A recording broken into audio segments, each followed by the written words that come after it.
চিকিৎসক সুরক্ষা আইন বাস্তবায়ন সহ ৫ দাবিতে দেশের বিভিন্ন মেডিকেল কলেজে চলছে শিক্ষার্থীদের একাডেমিক শাটডাউন কর্মসূচি।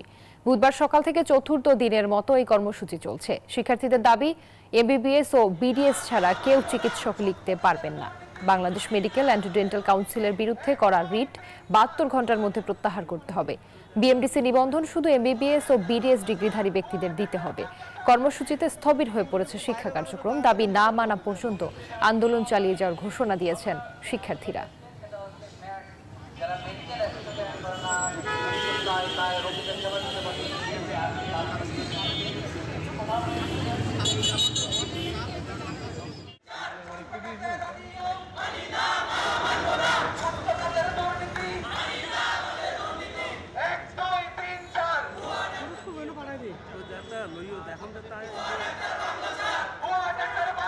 দর্শক, ইন্টার্ন চিকিৎসকদের শাটডাউন কর্মসূচির বিষয়ে বিস্তারিত জানাতে আমাদের সাথে যুক্ত হচ্ছেন সহকর্মীরা। প্রথমেই যাচ্ছি রাজশাহীতে, সেখানে রয়েছেন সহকর্মী মতিউর মর্তুজা। মর্তুজা, টানা ৪ দিনের মতো শাটডাউন কর্মসূচি চলছে, এর কি প্রভাব দেখছেন মেডিকেল কলেজে? রুবা, টানা ৪ দিন থেকে কিন্তু ইন্টার্ন চিকিৎসকরা কর্মবিরতি পালন করছেন, ফলে ভোগান্তিতে পড়েছেন রোগীরা। আর আজকে ইন্টার্ন চিকিৎসক পরিষদের পক্ষ থেকে নতুন করে ৪৮ ঘন্টার আলটিমেটাম দেওয়া হয়েছে। সেখানে তারা বলেছে যে তাদের দাবি যদি যৌক্তিক দাবি যদি ৪৮ ঘন্টার মধ্যে মানা না হয় তাহলে তারা আরো কঠোর কর্মসূচিতে যাবেন। তারা বলছেন যে তাদের যে ৫ দফা দাবি, তার প্রথম দফা এমবিবিএস কিংবা বিডিএস ডিগ্রি ব্যতীত কেউ নামের আগে ডাক্তার শব্দ ব্যবহার করতে পারবে না।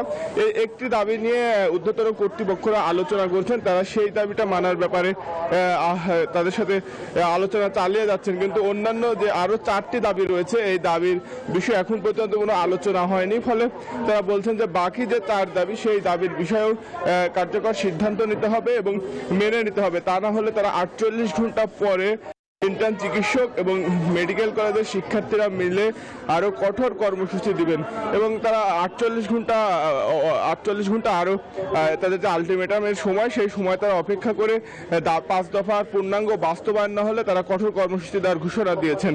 আর ইন্টার্নদের কর্মবিরতির ফলে কিন্তু ভোগান্তিতে পড়েছেন রোগী এবং তাদের স্বজনরা। রাজশাহী মেডিকেল কলেজ হাসপাতালে রাজশাহী, রংপুর, খুলনা বিভাগের দূর দূরান্ত থেকে চিকিৎসা নিতে আসেন, তারা কিন্তু ভোগান্তির মধ্যে দিন পার করছেন। আর মেডিকেল কলেজ হাসপাতাল কর্তৃপক্ষ বলছে যে ২৭৭ জন ইন্টার্ন চিকিৎসক এই হাসপাতালের কর্মবিরতিতে রয়েছেন। ফলে এত বিপুল সংখ্যক চিকিৎসক কর্মবিরতিতে থাকার ফলে কিন্তু স্বাভাবিকভাবে হাসপাতালের সেবা কার্যক্রম মারাত্মকভাবে ব্যাহত হচ্ছে। তবে মিড লেভেলের যে চিকিৎসক এবং সিনিয়র যে অধ্যাপকরা রয়েছেন তাদের যে সেবা কার্যক্রম তারা পরিচালনা করছেন, তবে এতে হিমশিম খেতে হচ্ছে হাসপাতাল কর্তৃপক্ষ বলছে তারা ইন্টার্ন চিকিৎসকদের সাথে আলোচনা চালিয়ে যাচ্ছেন। তাদের দেওয়া যে স্মারকলিপি, সেই স্মারকলিপি তারা প্রথম দিনে স্বাস্থ্য মন্ত্রণালয়ে পাঠিয়েছেন এবং যেন কার্যকর ব্যবস্থা নেওয়া হয় সে বিষয়েও কিন্তু তারা বারবার বলছেন যে ইন্টার্ন চিকিৎসকদের সাথে আলোচনা চলছে। হাসপাতালে যে স্বাভাবিক চিকিৎসা কার্যক্রম সেটা যেন আরো স্বাভাবিকভাবে নিয়ে আসা যায়, সেই বিষয়ে আলোচনা অব্যাহত রয়েছে। তবে ইন্টার্ন চিকিৎসকরা তাদের দাবির প্রতি কঠোর অবস্থানে রয়েছেন। তারা বলছেন যে সকল দাবি না মানা হলে তাদের আন্দোলন কর্মসূচি অব্যাহত থাকবে। আমরা গতকালকেও দেখেছি যে রাজশাহী মেডিকেল কলেজ হাসপাতালের গেটে ইন্টার্ন চিকিৎসক এবং যারা শিক্ষার্থী রয়েছেন মেডিকেল কলেজের, তারা কর্মসূচি পালন করেছেন। মানববন্ধন কর্মসূচি থেকে তারা ঘোষণা দিয়েছেন দাবি আদায় না হলে কঠোর কর্মসূচি করা হবে। আর গতকালকে কিন্তু আমরা দেখেছি যে ইন্টার্ন চিকিৎসক এবং মেডিকেলের শিক্ষার্থীদের সাথে কিন্তু রাজশাহী মেডিকেল কলেজের সিনিয়র যারা শিক্ষক রয়েছেন, ডাক্তার রয়েছেন, তারাও কিন্তু একত্রতা ঘোষণা করে তারা সেই কর্মসূচিতে যোগ দিয়েছিলেন এবং তারা বলছেন যে সকল যৌক্তিক দাবি মেনে নিতে হবে। বিশেষ করে তাদের যে দাবি, সেই দাবি না মানা হলে বাংলাদেশের চিকিৎসা খাতকে প্রশ্নবিদ্ধ করা হবে বলে কিন্তু তারা মনে করেন এবং তারা বলছেন যে কেউ ডাক্তার ডিগ্রি ব্যবহারের ফলে কিন্তু এমবিবিএস কিংবা বিডিএস যে ডিগ্রি যারা অর্জন করছেন তারা তাদের সুনাম ক্ষুণ্ণ হবে এবং বাংলাদেশের যে চিকিৎসক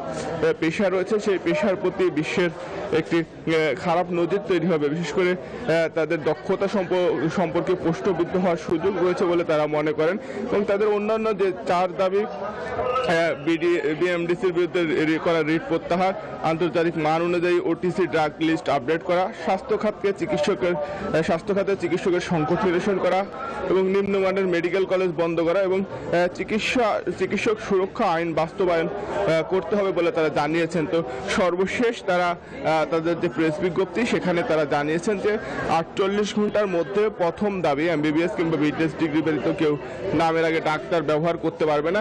এই দাবি সহ বাকি 4 দাবি, মোট 5 দফার সকল দাবি বাস্তবায়ন না করলে 48 ঘন্টা পরে তারা আরো কঠোর কর্মসূচিতে যাবেন এবং ইন্টার্ন চিকিৎসকদের সাথে একত্রতা ঘোষণা করেছেন কিন্তু মেডিকেল কলেজের শিক্ষার্থীরাও।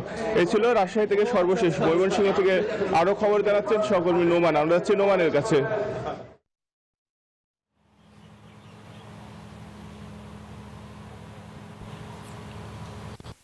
ধন্যবাদ মর্তুজা।